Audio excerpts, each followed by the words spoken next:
ఇప్పుడు రాష్ట్రంలో ఎక్కడ చూసినా హైడ్రా ఆపరేషన్ టాక్ నడుస్తుంది.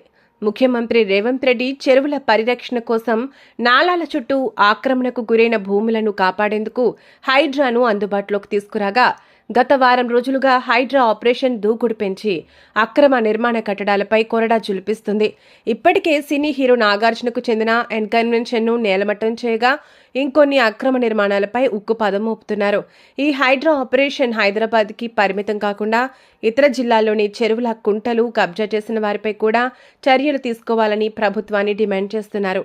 ఇదే క్రమంలో రాష్ట్ర వ్యాప్తంగా హైడ్రా దెబ్బతో భూముల కొనుగోళ్లకు దెబ్బ తగిలింది.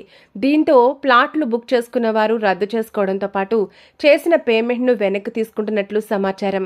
నాలాల చుట్టూ నిర్మిస్తున్న ప్రాజెక్టులో ఫ్లాట్స్ బుక్ చేసుకున్న వారు తమ బుకింగ్స్ని రద్దు చేసుకోవడంతో పాటు డబ్బులు వాపసు ఇవ్వాలని కాంట్రాక్టర్లను, డెవలపర్స్ను కోరుతున్నట్లు సమాచారం.